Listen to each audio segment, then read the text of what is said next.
It's Sunday night, 8 o'clock. Welcome to All Lacrosse Live. I'm Gary Groob in Toronto. With me, as always, is the elated Shawn Slaght or Moose John. You don't ask how I'm doing. Don't ask how I'm doing. That's how you're doing. Your smile is lighting up the room. Look at this. It's like I'm getting a tan here. And over in Connecticut, I have the more subdued Muffler Mike. Mike, how are you? I'm doing good. I'm doing fine. Well, guys, it was a heck of a weekend. All kinds of crazy stuff going on. NLL, OSL. We even had a shutout in OSL. Yes, we did. With an NLL goalie, by the way.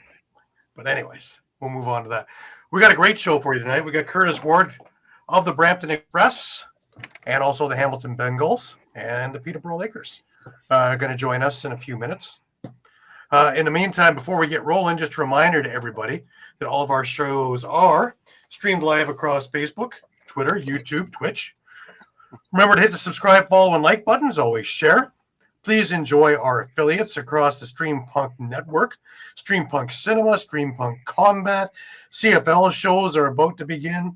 All kinds of things there for everybody. If you missed a show, no worries. You can grab the shows on YouTube at Streampunk Sports, Streampunk Lacrosse, all across all the time, Streampunk Combat. Remember, you can stay up to date with all sports by visiting streampunkentertainment.com with great articles from our huge staff of contributors. Also, the show is brought to you by 60. More than just a number, 60 is Canada's newest and most exciting sports uniform and teamwear brand, delivering top quality uniforms and teamwear that reflects the spirit and identity of each team. Their commitment to innovation and excellence sets them apart, ensuring that every customer's experience is the perfect blend of your greatness with 60.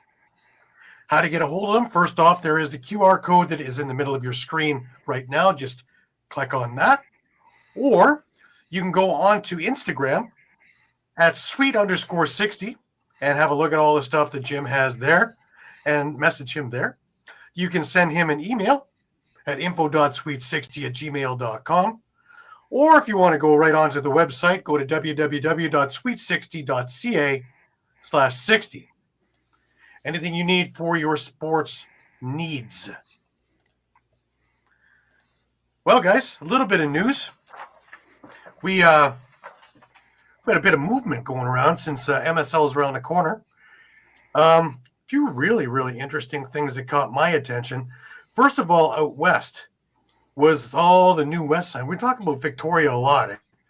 And now, well, New West has joined into the mix here.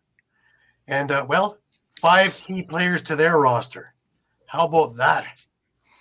Ty Kurtz, Zach Mason, Phil Caputo, Jeff Henrik, and Jacob Rouet.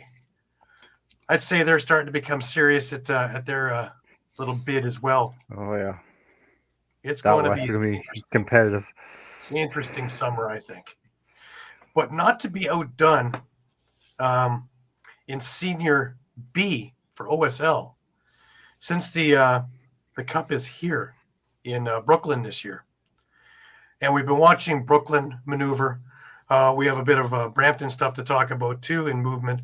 But the big news is Joey Capito has been signed on to Hamilton with an agreement with the Peterborough Lakers. He actually played in last night's game.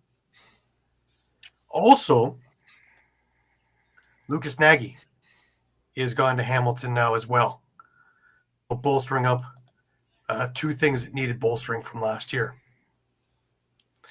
But we were talking, Mike, about Brampton and how we are really impressed with the moves that Dan Teed has made in the offseason to make them a force in MSL. And I really like the newest one. And that is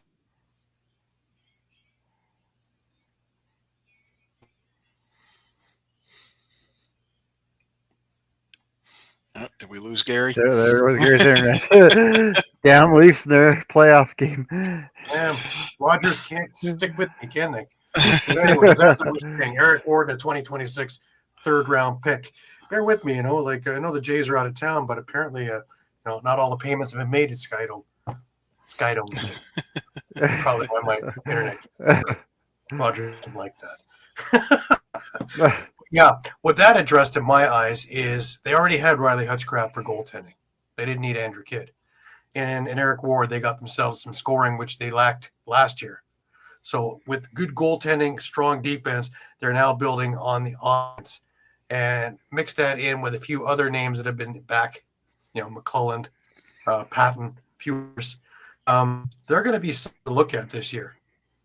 And wouldn't surprise me if they're in the top 3 in the league. But before we get any further, I want to introduce our guest. Curtis Ward, welcome to the show, sir. Thank you for having me. It is my pleasure. It's our pleasure. I want to first of all congratulate you on a great ALL season. Culminating that with a championship is always nice. And you came into your own. I know you've already had a lot of accolades through junior and things like that, but I really thought that you really found your niche this year and really got comfortable with the Express. Yeah, it was. I think it was just a confidence thing. Playing with Hamilton in the summer helped me build it up. So I just kind of rolled it through into the winter season. Right. Let's start from the beginning. We ask everybody this, and the first question always is, how did you get started in lacrosse? My dad got tickets to a Toronto Rock game from one of his coworkers. I was playing baseball at the time, and I went and watched the one game, and I just wanted to play that. And since then, I've been playing. Right. And what made you keep in the game? I don't know. I just fell in love with it. There was never a thought about ever stopping playing. Just the physicality of it, the team thing. I think I loved it from the beginning. Right. Who would say is your most instrumental guy as development as you were growing up? Probably all the Toronto Rock guys. I went to all their summer camps as a young kid, and then I ended up working there for 2 summers before COVID, I believe. So just having all those guys around, like Colin Doyle was a big one. He was always there. And then as Challen and Latrell Harris came in, they helped. They all taught everything. Brad Cree was there too. So I had a lot of those guys every year, just helped me learn different things. Right. Now you came up through the Brampton organization, right? Yeah. And of course, you see the Excelsior years behind you. Yeah. I was part of the board of directors for a while as well, so I have a pretty good affinity with that organization too. What do you see it as? Why it's such a great organization? There's a number of them. Orangeville, Peterborough come to mind, but Brampton also with a storied past. I think it's the history of it. Like Orangeville, like Peterborough, the same thing. The history. You go in Memorial Arena, probably one of the most known arenas in lacrosse, and all the banners hanging up. It's been a while since they've got a new one, but they're still all there, and you see it every time you're standing there with the national anthem right behind the flag. So I think it's just the history of it. Right. I'm also a big fan that a lot of the alumni are always there too. So if you need to bend an ear or find out something from past, it's always great to have a few conversations with some of the greatest players around. Yeah, they're always around, always saying hi to everybody, checking in on the games. It's nice to see the faces. Right. Now you mentioned being with the Rock Elite League and things like that. Colin Doyle and these guys. What made this program, when Jamie first put it out, do you think so instrumental? Because so many guys have come through it now. I think it's just the skill of it. It's very high tempo, high offense, more like the NLL game than I'd say like house league lacrosse was back then. It was a different type, kind of. You played with the NLL rules. You got used to the bigger nets, different rules. Just kind of helped you adapt, learn different things. Right. And, when you're going through working with them, are they helping you towards what your goal is offensively or towards a team, or giving you ideas of where you want to And during the Rock Elite League, they're just kind of coaching you through it, I think. When I did the summer camps, there was more like if they saw something, they'd help you out as an individual. Like if they saw you doing something wrong, they'd take you to the side, point it out, help you figure out different things, maybe try something different the next time so you can adapt your game and just be better. Right. Right. Now, you worked your way up in Brampton. Junior B, you were the captain. And actually, Yep. the jersey above me is number 19. I was the old Travis Burton. But, I figured I'd find a 19 in here. Yeah, that's been my number for a long time. I couldn't get it in senior this winter or last winter because the guy already had it, but all my life I've worn number 19. Right. So, well, and here's the long lineage, too. So, you definitely put honor to it, putting a C on there as well. Talk about being a captain for Brampton and the honor bestowed. It was a bit surprising. There's an older guy on the team that had a letter for a couple of years, so I wasn't expecting to get it, but it was an honor to be able to wear it. Like a lot of young guys on the team that year, so I really took the time to embrace being a leader on that team and try and help them learn. And now I'm seeing them do well now. All of them have grown so much, so it's good to see. Right. And to me, one of the things that stands out is, it's funny enough, on your exit from Brampton was the heartfelt message from Brampton wishing best. We've always seen, wish the best endeavors and things like that. But it was a heartfelt message from the organization wishing you the best when they moved you to Hamilton to help them along for the Founders Cup. Yeah, that was, I knew the last game in my last season in Brampton was going to be my last there because Junior A had just moved my rights to Kitchener. So, and Brampton wasn't the future. I needed something else. I needed to be on a team that was ready to win now. And Jeff Dowling reached out to me in the winter season, asking me if I'd like to go there and be part of their founders team. And I couldn't pass up on the chance to get another one, and lost my first one in Brampton. I think we came fourth place, and Right. He was really sure that we were gonna have a good shot at it, and we made it to the finals. But Elora was a really good team. Yeah, I watched that live, and it was a great tournament. But that last game, Laura Last game was a hard one. Yeah, that was a heading.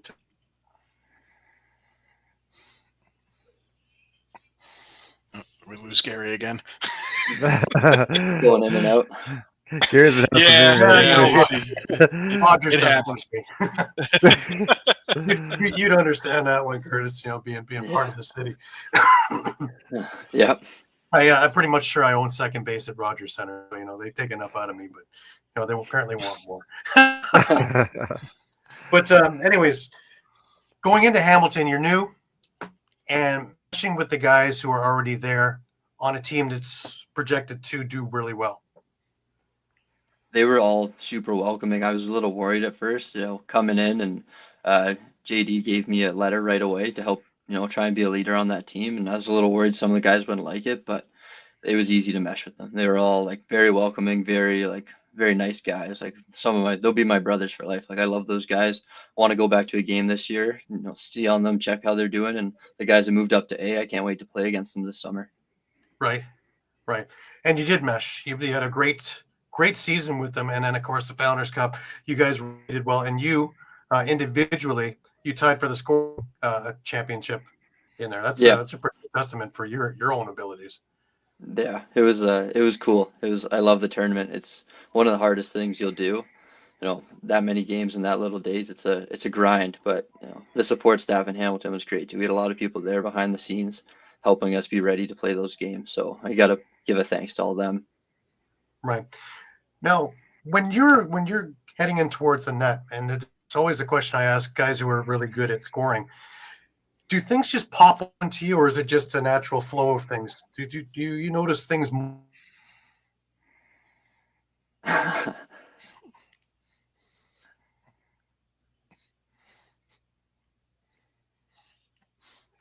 Lost him again. Yeah. Yeah, I'm guessing what he was trying to ask was, when you're in on the crease like that, is it pretty much just like clockwork, or you put I think where you're it's going, just kind of going with your shot. Sometimes when you think too much, you tend to mess it up. I found a lot I was trying to throw too many fakes, really get the goalie to bite to put in the open net. And this winter, I'd be coming in on a breakaway, no fakes, just find a spot and shoot it. And it seemed to work for me. I see a bit of net and put it there, especially on the NLL size nets. You got some more room. So I just trusted my shot and I put it in a good spot. Sometimes you need the fake, but if I saw net, I'd just shoot it. No second thoughts. Right. I want to jump into to the ALL season, this season especially, because Brampton at the start may not have been, projected to be near the top, but there was something about that team, and I would say about week 4 or 5, things started to click, and I think it was actually an overtime loss to Whitby, but Yeah, that was a tough one. they hadn't had a game yet where anybody was in the same atmosphere as them. And you guys not only took them to task, but really, in my eyes, you played better than them in that game. Should have won that game. But from that point on, Brampton was a team and a force. Was it the same for you guys in the dressing room? From the beginning, we thought we were the team to beat. We didn't think anyone could play with us the whole season. Like obviously, all the teams are good, but we thought we were the team to beat from day one. Getting all the guys back, especially when we got Devlin Shanahan back from his NLL camps. That was a big help to the team. But even Dylan Sprents, we had him behind him. It's a great backup goalie to have. He went in, he played good when he needed to play good. But yeah, from the beginning, we knew we were the team. And I think we proved it, especially that second game against Whitby. I think at that point, everyone really bought into it. If there's any doubters that we were the team to beat, because I still don't think, I think we gave them their first loss of the year. Yep. Yeah, you did. And convincingly at that. That was resounding. Yeah. I think over that 3-game stretch, we scored about 60 goals. It was a good stretch for us. I think that's when everyone bought in. Yeah, that's when you guys started being number one in the power rankings too. That's when I started moving you to the top, because there really was no argument to it. There was none. Yeah. You'd taken Whitby, you'd taken everybody else in that little sprint there, and we believed it from the beginning. Right from day one, we knew. And you made everybody believers. Literally by mid-season, there really was nobody that was not putting you and Whitby in the same conversation. And the rest they say is history. But I think in the playoffs, really it came together. Yeah. We got. It was nice to get a couple of the guys back from the practice roster that were missed some of the season. Big impact guys like Halls and Hazen, coming back to be able to play in the playoffs, like just huge helps. Like those guys are phenomenal players. But again, it was just like the belief in the team. We knew, like the finals, we were down. Final, I think 2 minutes, we tied it up. So we never had doubt in that team on that bench. We all knew what we were capable of. So we just stuck through it, stuck to the plan, and ended up working out good for us. And the guys that were supposed to be scoring were scoring. Guys like you, guys Hazen, a few of the other guys who had to come through did come through.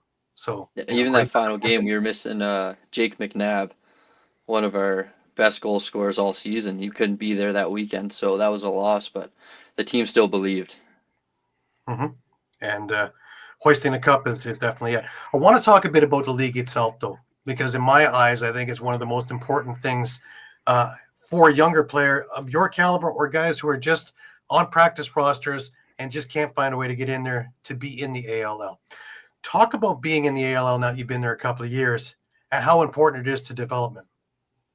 I think it's helped me a ton. Just like the junior ALL isn't the most phenomenal lacrosse that you can play.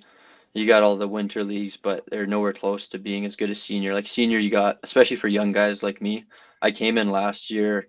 I did okay for my first year, but I think just learning from all the older guys that have been there, done that. Like a lot of guys have got their shot, played, in the NLL, had some games, are on practice rosters.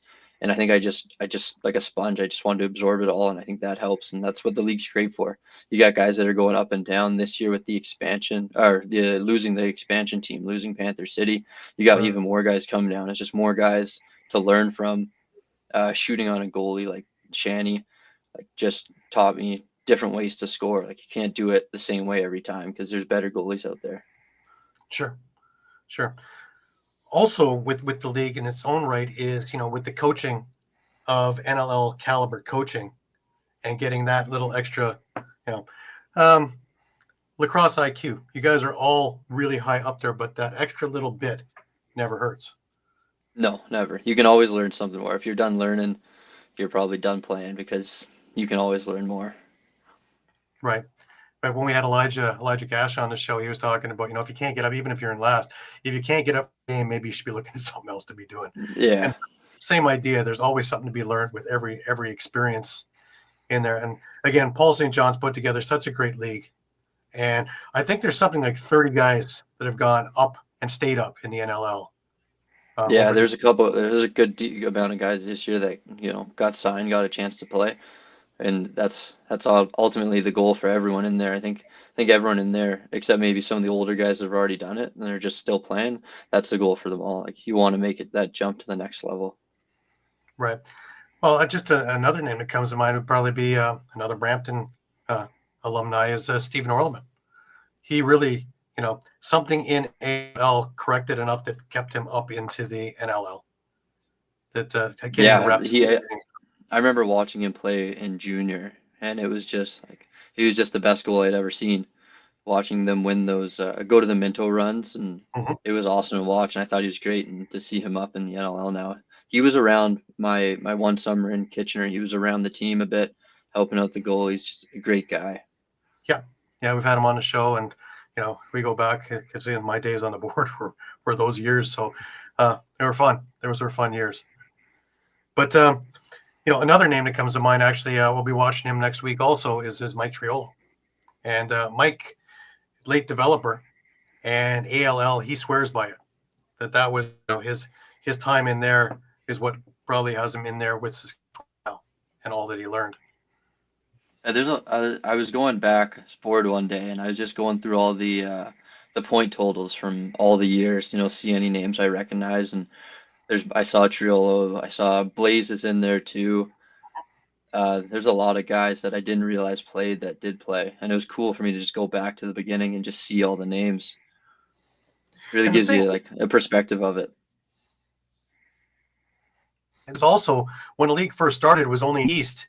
So if you were a squad in the West, maybe you didn't have an opportunity, but in the East you did. Now it's in the West too. So a practice squad out in Vancouver and you're living out, you still have the ALL and Langley they can play. So it's expanding, and hopefully they'll make it into the mid-Canadian provinces as well, into Alberta, Saskatchewan. And, you know, we have that in there. And the bigger you can get, the better. The more eyes you can get on it, the better. Right. And then the stick doesn't have to go in the closet after summer ball, right? So yeah, exactly. Plus it gives teams, we even thought about this, and I don't know if this makes sense to you, is kind of like an AHL model, is that we almost have one team affiliate. Yeah. That way you don't have to get rid of your draft picks. You in the minors, so to speak, with your own coaching system. Whereas right now, if you get signed by Toronto until somebody comes back, and 3 games later they cut you, and then Rochester signs you because you need it. Now you're learning different systems and different things all the time, and really not locking on anywhere. If you can stay in an organization and develop the way they want you to develop, and then, you know, come up as soon as they need you, I think that would be the next step. Maybe beneficial, yeah. Because right now, if you get cut, you're just become a free agent, right? So you can bounce around. But if they can, like, you take the draft picks, or maybe you take a guy in the late round, and he's not ready yet, but you have faith that down the road he'll be ready. But if you cut him, you lose him, and another team can just take him. It'd be good, I think, to have an affiliation like that. Right. And it also makes those picks like the 4th, 5th, 6th rounds where, you know, maybe they're not going to catch on, gives them an opportunity to stay on with the team and really work. And yeah, for sure. Those diamonds in the rough are there. Yeah, the practice is what makes it that's how you get better. So if you can get to those practices and they can hold on to your rights, it would be beneficial for everyone. All right. Let's do a little bit of State of the Union stuff. Being where you are now, you're in this upcoming draft, aren't you? Yes. This is a big one. But I don't know. Nathan Grennan comes to mind. His summer ball, the year that he got drafted, that was the COVID bubble, the 2-week whirlwind, and he was spectacular for Brampton in that 2 weeks, and that bolstered him from maybe a 2nd round pick to 5th overall 1st round pick. So really, you know, the summer, it matters. Yeah, it's an important summer. Try not to put too much pressure on myself for it, though. Just want to play. No, you play your game, be you, because you've obviously found what works for you over the last year and a half, and the numbers speak for themselves. I have your numbers here for the 3 seasons of junior and ALL. It's 199 goals, 263 assists. Not bad. Not too bad. bad at all. Not too bad at all. A couple of 50-goal years in there too. So I would say that you're well on your way, just being you. So Thank I you. wouldn't tinker with that. Do you see that NLL will become full time? Is there any rumblings around where you're listening that this is a full time gig, as opposed to now where it's the part time weekend warrior? Maybe like some people talk about, some years down the road. Right now, I don't think it can be. Losing the teams sucks. Like more teams, the better. But I think down the road, you can definitely get to a spot where it can be full time, and the guys don't have to work extra jobs on the side, and you can really make a real living off playing in the NLL. And that's obviously where they want to get, and hopefully get there fast. Sport's growing big, so the more internet, the more we can get it out there, the better, the faster it'll grow. Absolutely. Olympics down the road a couple of years. What's your thoughts on sixes? I hate it. I don't like it at all. I don't like watching it. I played it one time during COVID in like a little league at the track, and it was okay, but it's got to be, I think, get to full field lacrosse or even get box lacrosse in there. Sixes just kind of reminds me of a hockey shinny, pay $2, go on the ice, mess around a bit. Last time they had it, I barely tuned into it, watched a bit of the finals, but it's not for me. I feel sorry for the goalies. I really feel sorry. Terrible. But they're a little messed up any confidence going in there anyways. By the time you get out of there, you're lucky if you're this big by the time you finish. But we had on my other show, we had Bob DeMarco, president of World Lacrosse, on, and he kind of explained it to us why. For the Olympic Committee, they apparently can only have 10,000 athletes for everything in Summer Olympics per country, and so for everything, for everybody, for every event, altogether 10,000 athletes. And if lacrosse wanted to get in there was no way they could put a field team in there and carry 24 to 30 guys, coaches, trainers, everything else, because they're all included in it, and have 10 teams. There's no way that they were going to give up that many spots to something that was just in trial in their eyes. So they had to come up with something like rugby sevens to try and mix that. And the other reasoning, of course, is we can't do box because you have places like African nations that don't have hockey rinks. So they tried to do something that would do with a field where they only needed 12 players and they could actually get rolling. Is there a reason they can't have more than 10,000? I'm sure the Olympics makes enough. I'm sure the Olympics makes enough money over the course of it to, a couple hundred more people wouldn't hurt.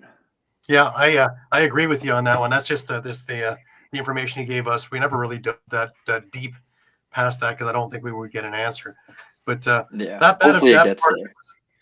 part of it was interesting. But I think that once everybody sees lacrosse in any form and gets the excitement, because I don't know anybody who's watched this game and goes, nah, no thanks. Everybody is glued. I've tried it even when sitting in bars and having a game on my tablet. And before you know it, I have 5 or 6 people over my shoulders watching. It's that addictive. It's the most entertaining thing to watch, I think. I don't think there's anything I'd rather watch. Absolutely. It's just high pace, nonstop. But you got the contact that people like in hockey. There's lots of goals, lots of the fights. I know the Elijah Gash fight really blew up this year. Got lots more eyes on it. So maybe we need a couple more fights like that. It'll really blow up. Absolutely. But I think that once we get 280 more countries to look at it in that form, I think then they start having negotiating power. And whether it moves to Winter Olympics and do it then and do it as box, which to me would make sense, or whether they keep it as field in Summer Olympics. But as traditional, I think that would make sense. But I guess at this stage, any time to get it is to get eyes on it, and then we can start figuring it out from there. Yeah. So any eyes on right now, I'd say it's great. It's as much as I don't love sixes, it's still growing the game. So the more you can grow the game, the faster it'll grow. Yeah, exactly. The other question I have for you, just as an observer, and you were around for these things too, All-Star games. Do you think that the NLL is missing the boat now that they have TSN, ESPN, and things like that to showcase the greatest athletes around doing? It's not even so much the game. The game is secondary. It's more skills and showing off what they can do. I never got to watch one of them. I see every time I play in Six Nations, I see all the pictures of it up on the wall, but I never got to watch one, and I never understood why they stopped doing it. It would definitely be something that I'd like to watch. All these guys, like they really get to let loose and do whatever they want.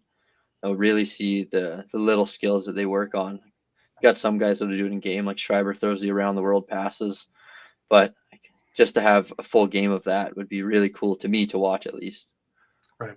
We even came across, to avoid the basketball thing or the Pro Bowl or things like that, where, you get 500 points and nobody really, people are walking up and down. We would have the championship team, whomever it is, Saskatchewan or Buffalo this year, and they would host it and be the team against the NLL All-Stars.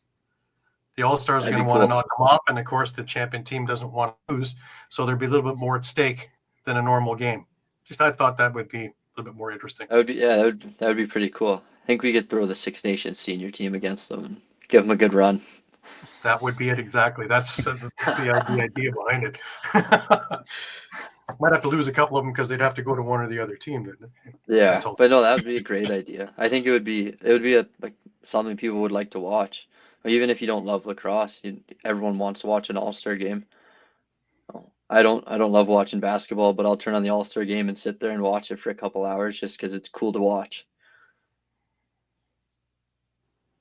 Right, and well, the other thing was the Four Nations Cup. That one came across in hockey, and see all the attention it got, and I think we could do something like that just to garner more attention since you have the networks already.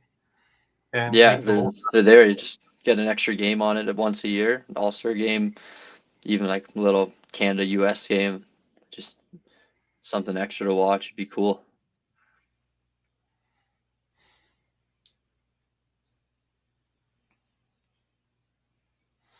Looks like we lost Gary again. Running out of fingers to count that this time around. While we wait for him to get back, I'll ask a quick question. What part of your game over the course of the ALL season do you think most improved? I think just the mental part of the game, the understanding of the little things. I wouldn't say like the shooting or the passing got better. I'd say just my IQ, the IQ of knowing what's kind of going to happen next, kind of seeing the play develop. I feel like that got better. A lot of times before I'd end up holding the ball too long, not moving it. Now I can feel like I can read the play a little better and, see guys cutting and know where they're going to be and be able to just kind of throw it in there. So I'd say it's more of the IQ part that I think I developed, and just confidence too. Having the season I had, I think confidence was a huge part of it. I know I had a 2-game stretch where I didn't do the greatest and I was really getting in my own head, and my coaches got me out of it, which I'm very grateful for. But they said, just like, be yourself, play the confidence you played with at the beginning of the year and everything will be fine. Shawn, got any questions for Curtis? Yeah, actually, you talk about going in your draft year. Can you maybe just talk a little bit about that experience in itself? Are you talking to a lot of pro teams, or is it not quite at that point yet? No, last year I tried to put my name in a year early just because I don't go to school, so it doesn't hurt. You put your name in a year early. Worst case scenario, you don't get picked, you get in next year. So I wasn't expecting too much out of it. Just maybe get a couple more eyes on me, and I had a couple talks with the Mammoth, and then I know Georgia reached out to my coach in Hamilton and never ended up getting drafted, but it was a year early, so it was a big ask. But it was good to just get the eyes on, and I'm excited to hopefully this year I got a good summer and can get picked up somewhere and just be given a shot. Absolutely. Do you have any pregame routines? Any superstitions? No. Anything you got to do? Nothing, eh? I hate taping my stick pregame. I like to practice with it. Like, I'll almost play with no tape on the stick if I have to. I remember one game this year, didn't tape my stick before. Like, I didn't get a practice in with it, and my bottom hand, I had no tape, and my hand was slipping, but I refused to tape it. So it's very rare that I'll tape it before a game, but no crazy superstitions or anything. No banging posts, standing in certain spots. Maybe I do a couple things that I don't notice, but nothing too crazy. Right. How about playlists? I'm never on the aux. I just listen to what's there. Sometimes I'll think like, maybe this isn't the greatest song before a game, but if I got my headphones in, I kind of just mix it up, kind of listen to a bit of everything. I do like the old rock songs. My dad's has played those for me since I was little, so those always usually go on before a game. But I'm not too picky with the music. I can kind of just get dialed in. I'm more of a quiet guy in the room. Focus on myself. I'm not screaming, running on the floor. Just kind of head up, like just quiet and ready to go, envisioning what's going to happen throughout the game. Right. Listen, I wish you the best of luck this summer. I wish you best of luck in draft. I know our paths will cross throughout the summer because I'll be doing media for MSL and OSL. So God knows I'm going to put a lot of miles on the car again. Yeah. And also junior Thank for you. that. So I'm sure I will pass you in some of these things. I know you're doing OJLL with Peterborough. That's right this year? Yep. So, I had practice today, actually this morning. Right. Is that your main focus this year for doing junior A as opposed to junior B, or is it equal? No, I'm only junior A this year. Yeah. When I had my little chats with Colorado, their main question was why I wasn't playing junior A. So I think I just kind of got to focus in on the junior A season and perform there and get some more eyes on in that sense. Absolutely. Well, I wish you the best of luck this summer. And of course, in the draft, and I look forward to seeing your number come up real soon. So, all the best. Thank you very much. Yep. Have a good night, you guys. Best luck, Curtis. Thanks for coming on. Bye. Appreciate it. Take care. I was Curtis Ward of the Brampton Express and of the Peterborough Lakers in the junior A. Great guy. Yeah. The league's in really good hands, I think. And again, it just shows you ALL, how valuable this league is, and how many really great players there are in there that are ready to break out in the NLL. Alrighty, let's go over to the West, Shawn. Do you have the PGLL scores and things like that? I sure do. We still see me and hearing me, so we'll let you do. Busy weekend once again. The Prairie Gold Lacrosse League, Junior B. Let's see. Friday night, Moose Jaw Mustangs remain undefeated. 10-5 win over the Weyburn Razorbacks. Last night, you had Swift Current head into Saskatoon and picked up a 16-5 win. Also, yesterday you had Prince Albert Predators 16-7 winners over the Swift Current Wolverines. And then actually we had a shutout this afternoon as well in Prince Albert. The Predators won 8-0 over the Regina Chaos. Wow. Another shutout, eh? This is a new thing that the last one I remember was Craig Wendy against Kitchener, and I think that was senior B. I was going to say, I remember Lane Rushka in junior A quite a few years back too. Yeah, of course we had Warren Hill last year with against Brampton Six Nations, but to score on the on the Six Nations team, he needed a whole lot more than just the stick. But yeah, now it seems it's 2 in 2 days. Yeah, I almost thought it was 3. That brings me to my OSL things here, and that is yesterday was an interesting day in Ontario Series Lacrosse. A couple of really interesting games. The first one, it was the Ennis Moore James gang going against Hamilton, and it was the inaugural their home opener for Hamilton. And it was a tight game right until about the 3-minute mark, and from that point on, It wasn't tight anymore. This is also Joey Capito's first game with the Hamilton Bengals. He actually had a goal in transition in this game. But Dawson Brown got the home team rolling real fast at 3:26, followed by 3 goals in 32 seconds. Gareth Hay, he hit one, followed by Jaden Patterson, and then Ryan Hay off the face-off, and it was 4-0 barely 5 minutes into this game. And it just kind of slid from there. Patterson got another one in that period, followed by Gareth Hay, who, by the way, had 6 goals in this game. He did the Daryl Sittler. He had 6 goals, 4 assists in this game. It was 7-0 after 1. Now you think, okay, that should be easy. No, it was 14-0 after 2. They took the foot off the gas a little bit in the third, and it finished off 18-0. Hamilton beat Ennismore. Sam Haynes, there's a familiar name, was the goalie for Hamilton, in which he faced 24 shots and got the shutout. The other game that came to mind was a little bit more interesting, and that was the Collingwood Cruise, which used to be the Clearview Crushers. They moved in the offseason. And they faced the Owen Sound North Stars. Now, this game went back and forth all game long. They were tied 5-5 after a very sloppy first period full of penalties. I believe there were 7 power plays in that first period. 4 to Owen Sound, 3 to Collingwood.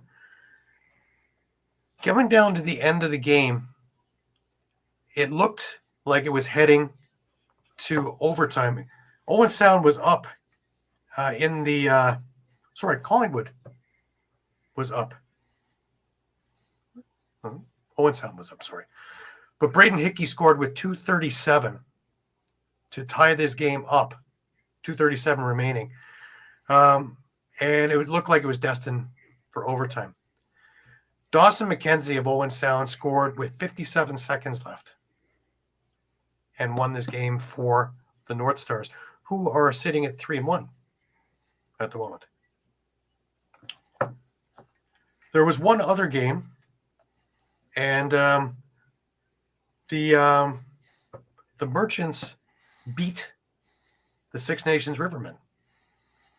And they then took that victory and wound up playing Collingwood this evening. And that game just came to an end just before we got on to air. And, well, it was looking towards another shutout, too, because it was sitting at 12-0 after 2 for Brooklyn. Great way to have a home opener, right? And, well, it finished off 13-4. Collingwood put together a little bit of a run there in the third period, but 13-4 is your final. So Brooklyn is now, after a slow start, is now 2-1. Collingwood hasn't gotten a victory yet. Ennismore hasn't gotten a victory yet. Six Nations is sitting at 2-1. Owen Sound is sitting at 3-1. So we've got some pretty interesting games going on in there. So upcoming Tuesday, Brooklyn is facing Six Nations over at the ILA. That's going to be an interesting game. That was the game to see last year. And I think, again, that will be the game to see this year, though Hamilton has put their stake in there saying, don't forget it.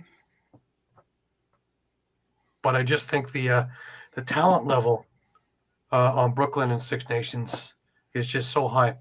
The biggest thing that happened in the Collingwood game yesterday, and this affected today too, is Angus Rodding, who you might have remembered from ALL. He was also with us on the Gales in the Rebeski tournament in Prague. He suffered an ankle injury in Prague. He came back. He's playing. He had 4 goals in the first 2 periods for Collingwood yesterday of the 6 that they had scored to that point. And apparently he has a knee injury that he left the game with. and we haven't seen him since. So we wish Angus the best of recovery to come quickly out of this, and hopefully it's nothing severe, because he's a great player and an even a better person. Just a terrific guy. So I'm hoping to get a chance to watch him play all summer long, because, man, he is so talented. At 6'4", he's a force, and he can do everything. Transition, offense, defense, you name it. Anything you need him to do, he can do. And he's big enough to make a point. So our best wishes for speedy recovery is to him.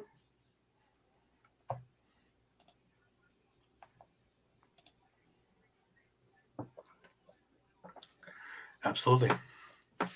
PBLA in Philadelphia as well. And we're going to be rolling too. The great thing about Rizzo Rink is it's actually an open rink underneath an overpass. So if it rains today, it rains in the rink tomorrow. But many a cancellation due to rain from yesterday. I know it sounds ridiculous, but just the way the drainage systems go. But you used to have that in the beaches when there's an outdoor game, right? I'm calling because you're under 3 inches of water. But funny story there was my co-host on the other show, Frank Stanisi. He used to call Toronto Beaches games way back when, and they had a platform that they had built where they would stand or whatever and call the games. Well, didn't some of the players used to be funny and try and peg them off while they were there? Well, one of those players was Paul St. John. And when the two of them met, and it was a very heartfelt apology. It was pretty funny.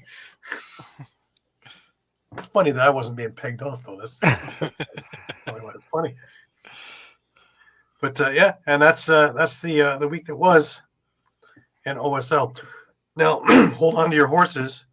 Next week is the Victoria Day weekend, which means the bread and cheese game is a week tomorrow, and it is Brampton this time around to go into Six Nations. This is going to be interesting with the Brampton team that they have now. Last year they had Owen Sound in there, who was just kind of thrown together, and although they played a pretty strong first period, the rest of the game was just kind of for the slaughter. I don't think that's the case this year. I think it's going to be a much different event at the bread and cheese game. By the way, it is free admission if you are in the Six Nations area. And you can get a Six Nations Chiefs t-shirt as well. That will be given to you when you come in. So work your way. Let alone the chicken wraps, Mike. We're working on that official. We're working on that official counter for you for this. Yeah, we're getting early. Holiday Monday, mid-afternoon. We're going over there and going to stand there and watch as they're just being prepared. Face against the glass, But I believe, Shawn, we had an NLL game. Yeah. We did. What, pray tell, could have gone on in this said game that we're still What could have happened in this game? I'm still trying to figure out what exactly happened. Yeah, this one was a wild one. I think that understates what. Let's just get to the final minute and a half of this game, because I think that's all that really matters. Thomas Hogarth scores with 1:36 left in the game, puts Halifax up 9-7, and we're thinking, okay, we're going to game 3 Sunday night, right back at the SaskTel Center. Looks like Halifax has this in the books. 44 seconds left, and the goalie pulled a beautiful shot by Zach Mans. I mean, you could tell he's a pure shooter. Maybe one though, maybe Warren Hill would want back, but it goes in. You got a 1-goal game. With about 14 seconds left on the clock, the Rush are pressuring. Hill makes a stop, covers the ball. Halifax calls a timeout. I'm in the tunnel. I figure this game is done. Halifax has possession. They're just going to get rid of the ball, start running around, kill the clock, game over. We're going to game 3. They come out. They pass the ball to Tarafinko at half. Mike Messenger makes an unbelievable play. He dives at him and just slashes at his stick, knocks the ball free. Ryan Barble picks up the ball, gets it to Matt Hossick with 6 seconds left, and he puts it by Warren Hill to force overtime. Who had that on their bingo card? I'm still wondering what in the heck they were thinking in the play. Why did Warren Hill call timeout? I'm still wondering about that. Well, and I've gone back and forth on this one too, with not even with the timeout, but I think I get why they put that pass out to Tarafinko. You want to get your transition guy to just run around and kind of use his skills to kill that clock. But at the same point, if you just even took a shot at that empty net or just lobbed it down the other end, let's say Saskatchewan does pick it up. Now they have to come back. You can set your defense, and Saskatchewan's now going to have a contested, shot that they're going to have to hurry on to potentially tie this game. Yeah. I mean, it's definitely, and looking around Facebook at some of the comments, people were asking the same thing. Even coming out of the timeout, why not just lob the ball all the way down? Let the rush have to fight for possession. That's going to eat up clock. Even if they do get possession, they've already used their timeout, so they can't stop the clock. Mm-hmm. Yeah. So I think I get what they were trying to get at with getting Tarafinko with the ball, but I don't know if that was the right call or not. Right. So now we head to overtime. This is where, what have we said about Halifax? Untimely penalties. Discipline. Mike Robinson hits Bobby Kidd III from behind in a nasty hit and gets called for 5 minutes in boarding. And that was his second major too, so he was thrown out of the game. Remember that on the first 5-minute penalty, they scored twice in seconds. Yeah. So what happens 10 seconds later? Austin Shanks, the former Halifax Thunderbird, right in his spot too, right below that face-off dot. mm-hmm. A beautiful bouncer right past Warren Hill. 10 seconds into the power play, sending the Rush to the championship. They had no business winning that game. Let's face it. Halifax could have easily just killed that clock in the fourth and one, but instead the Rush are heading to the finals. Yep. And that game is Friday, isn't it? Friday night in Buffalo. Yeah, it starts Friday in Buffalo, then they head back to Saskatchewan on Sunday. And I'd have to double check game 3. I believe it is Saturday the 24th is game 3 back in Buffalo if needed. Right. It's funny though, all these weird plays always seem to happen in SaskTel. Yeah. I remember 2017 and sitting there in disbelief in game 2 against Georgia. Yep. And both nets are pulled and all kinds of crazy stuff. And I've had everybody from Keenan on downward talk about that particular play. And, but for Corbeil, 99 times out of 100, he catches that pass. Yeah, that would have worked to a dream and that would have been over and that's it. But, funnier things happen. And same thing here. I imagine 99 times out of 100, Warren Hill makes that play and it goes down the other way and we don't talk anything about it. Just a normal play straight from the net out in transition.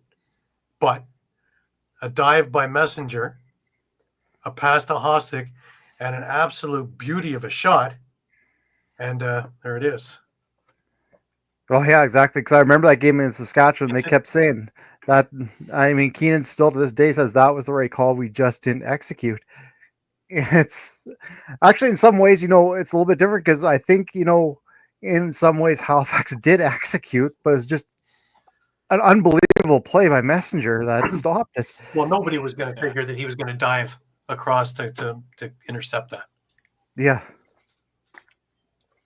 Nobody. Even the TV cameras couldn't figure it out. Well, yeah, because the TV cameras were even waiting for that lob down the floor, right? Yeah, because 99 times out of 100 is there. Yeah. Yeah, and let's not overlook the fact that not only did Messenger make that play, he made that play without committing a foul or, drawing a whistle on himself, which would have iced the game for Halifax. Yeah. So.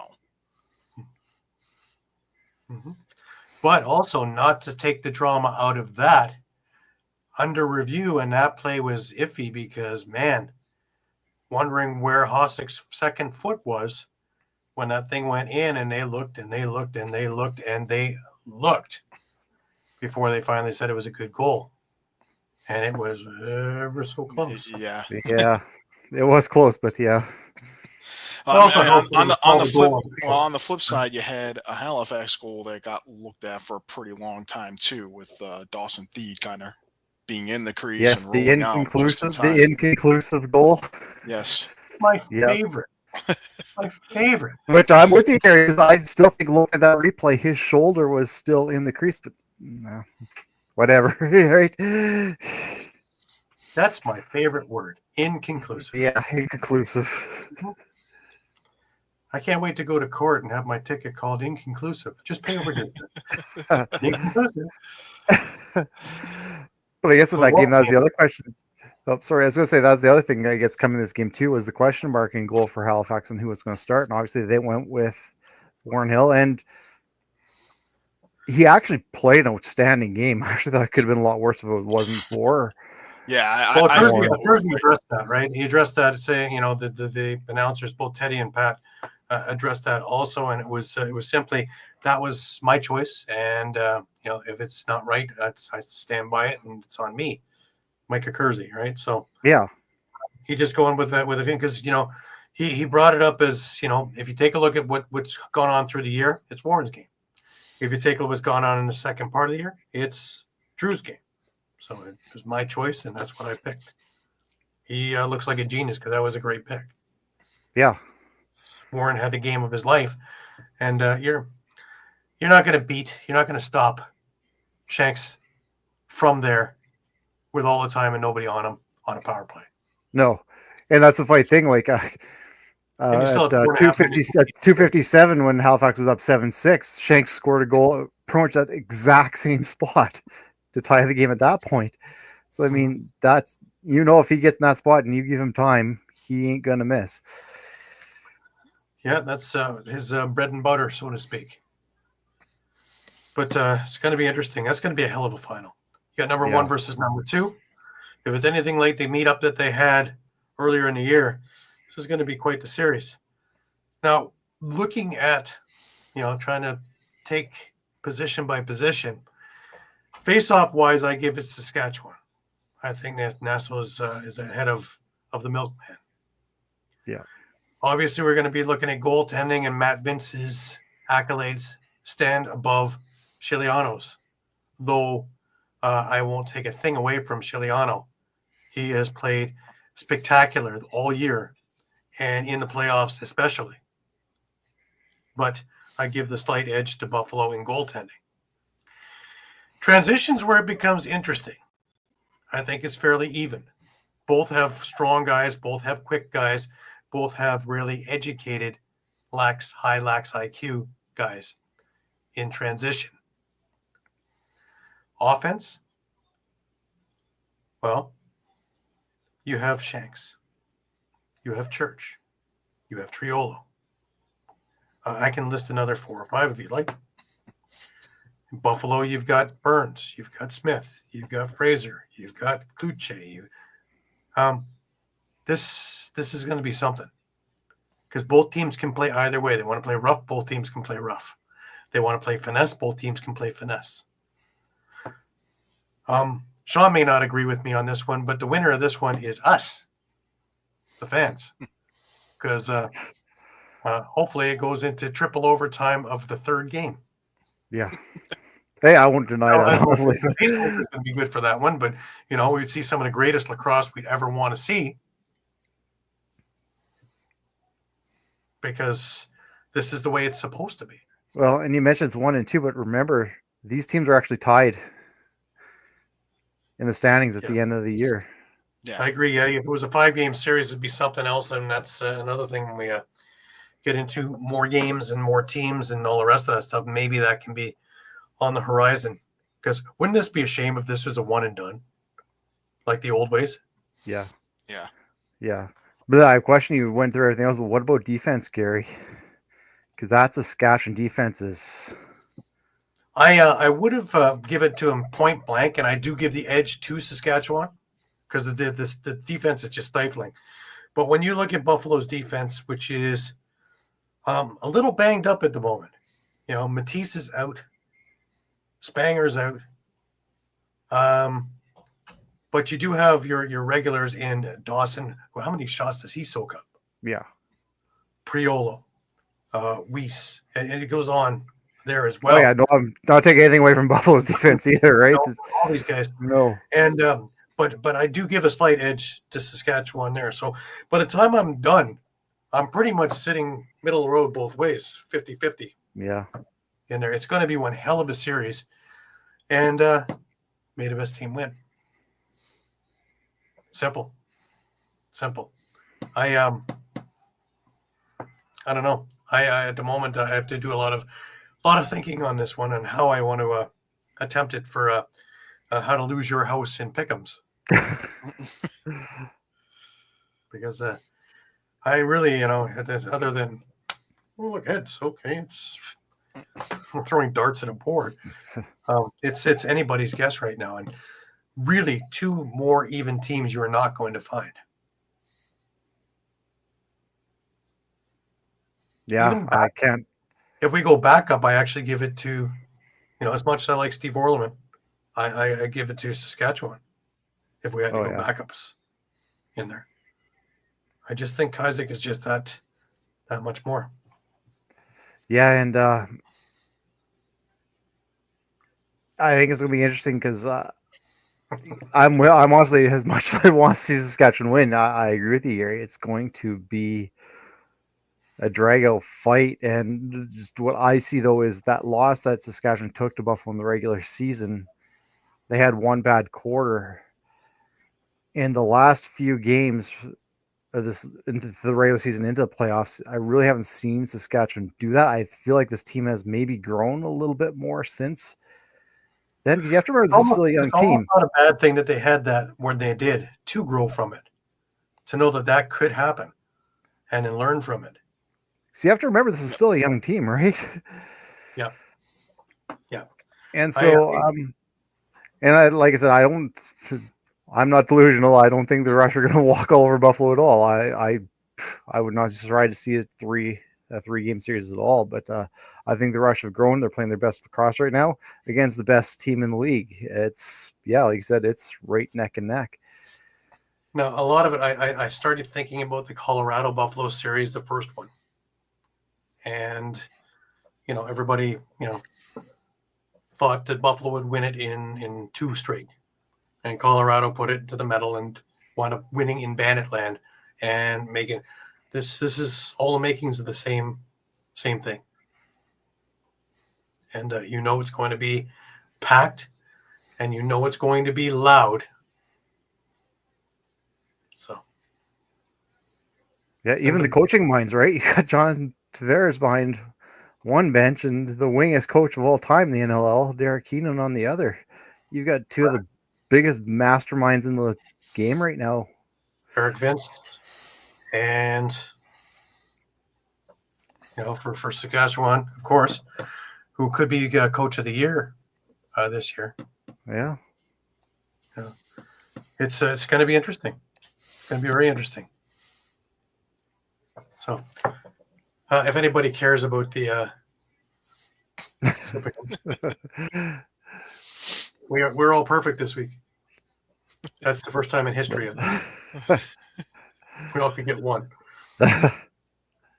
Which, somebody going to say, oh, maybe Halifax could get 1. Man. No, we all went there. No. So it's going to come down for this particular final. It even is how we're going to finish off our championship this year. Pat and I sitting on top, Shawn and Caden 1 behind, and we're pulling for Mike to be perfect in this thing. He can go 3 games. I might get all 3. He finishes above 500. Yeah. Still hope. There is still hope. All right, let's change a little bit of gears. PLL had their draft this year because, yes, we're talking about summer ball, and of course, they're just around the corner too. And some interesting names in the first round, guys. CJ Kirst, of course, went first overall, and I expect him to go first overall in the NLL draft as well. Welcome to Toronto, CJ. You're going to love it here.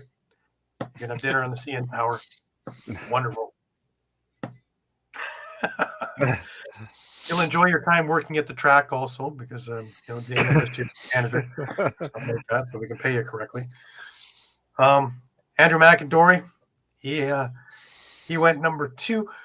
Now, Sam English, another Toronto Rock who was picked last year first round and is going to be in the Toronto Rock lineup. So, welcome, Sam. You can show CJ around. And where the janitor and the custodian closets are over in track, which you guys can walk on by, going over to physio or going to the gym in track or the ice tub.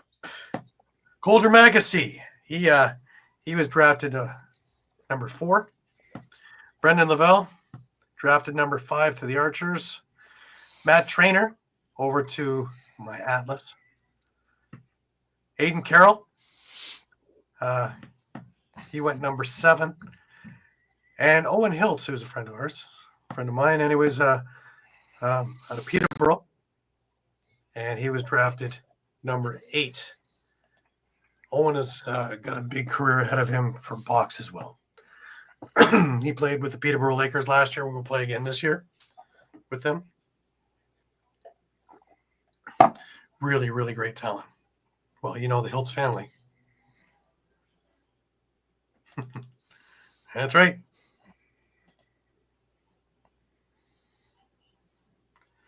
Cornell Albany game. Yes, of course. Cornell alum. Well, we have a lot of those guys over here. Right? Just think of Clark Peterson and Jeff Teed, amongst many others. Yep. Great program. The NLL came up with their awards. At least their top 3. Does anything stick out to you as strange? The one thing that I saw out of all of that was at least the West was equal to the East. Something we have been banging our heads about forever, that the West next gets neglected in these ridiculous things. And we see every single one of them go towards an East player when it's, probably not deserving. Does anything stick out to you guys?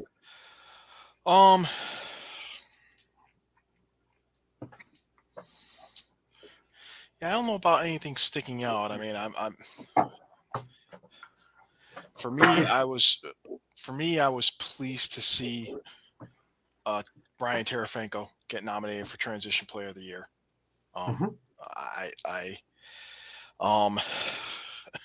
I mean, if there's anything maybe that sticks out in terms of snub,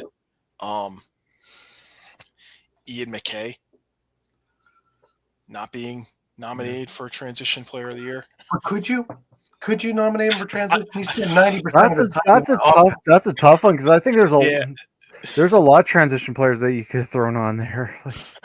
Yeah. I mean, Shawn and I talked about off air about Jake Boudreau. That maybe he could have earned a finalist nomination. I think he had a pretty good argument. I think the argument against Ian McKay is that he played so much time out the front door that, despite being listed as a transition player. But I'll counter that by saying Zach Curry played most of the year back in the front door too. If you take that into account and then you look at his numbers, I mean, his numbers are going to be way beyond a typical transition player's numbers. But that's going to happen when you're playing probably more than half your time out the front door and on offensive shifts. So, Is it crazy that I think the toughest pick is actually for the media? You got Teddy, you got Mackie, and you got John Gertler finally in there. It's about time. Because of Yeah. Gertler, but I mean, with the barriers that Mackie, broke this year as a female broadcaster, Mhm. I don't know if that one's as hard as we look.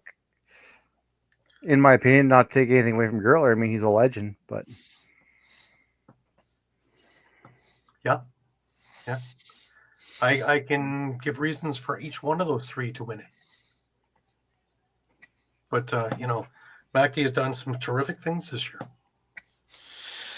Yeah, I mean, if there's another, she's also the most versatile, I think, of the three, because you can put her between the boxes, you can put her for the interviews, you can put her play-by-play, you can put her for color, and she can handle all three of those jobs. Yeah. The only other one I can think of that would be there, and he's not on the ballot, is Pat Gregoire. They can do it comfortably. Yeah. No, I was going to say the hardest awards, in my opinion, are the coach and GM. I think that's a tough one. There's a lot. All of them are good choices. Yeah. Yeah. It's gonna be interesting once they tally up all the voting, because we'll see. Should be just after the playoffs they'll start coming out with these awards, and then we can start debating what they're thinking. But let's leave it there, guys. It's Mother's Day, so happy Mother's Day to all the mothers out there, and all the acting mothers and everybody else who's in that position, especially all the lacrosse mothers, all the ones doing all the 5 a.m. drives. God love you. Next week we will be on Monday, guys. Monday, because of 2 NLL games that we don't want to interrupt your viewing of. And we will come to you Monday at 8.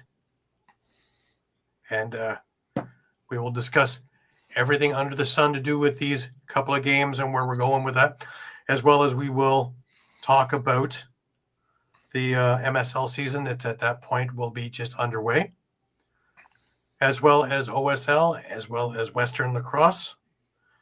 So there's lots to get a hold of over the summer, and it's just beginning. Brings us to last words. Shawn, Mr. Elation. It's been a long time. 2018. It's been a long, long time. So I'm really looking forward to this. Even if it wasn't the rush, I mean, this is regardless going to be great lacrosse, and it's going to be a great series. I'm looking forward to it.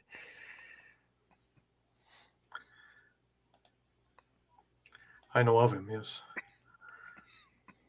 Mark? I did recognize the name. I wonder if he being drafted to the PLL, if he does decide to play, that's going to be a big blow to Nanaimo, because he had a pretty solid summer last year with Nanaimo. So, right, isn't he one that kind of says to box and just wants to play field? I'm not sure, because I mean he played box last summer, so right. Whether that was just to kind of keep active or not, I don't know. But right. Well, we'll see. We'll see how it turns out. But it's just another interesting name in the mix. I want to thank everybody as always for watching and for being our patrons, and to follow us along on all of our social media, which includes Facebook, which includes Instagram, which includes X, which includes Thread, which includes YouTube, as well as streampunkentertainment.com for anything and everything. We are up to the minute with everything. We always have our fingers on the pulse of the situation, and we will have it to you as quickly as we can get it ourselves, with everything going on in all of the leagues. If you are traveling around Ontario, I am sure you will run into me in one or many of the arenas. I will be covering OSL, which I have already been doing, OJLL, as well as MSL. And Shawn and Mike will be covering the WLA, as well as the rest of the team covering all of PLL. And of course, we're into the Memorial Day weekend, and NCAA is about to take place as well. So everything is going to be covered here. We are your Costco of lacrosse. We are your one-stop shop for anything and everything lacrosse. So you need not be anywhere else, but with all lacrosse all the time for everything. For an elated Shawn Slaght over in Moose Jaw. For an almost elated Muffler Mike over in Connecticut. I'm pretty stoic, Gary Groob in Toronto. Wishing you the best of weeks. And remember, keep your sticks high, keep your spirits higher until we meet next Monday at 8. Have a great week, everybody. Take care.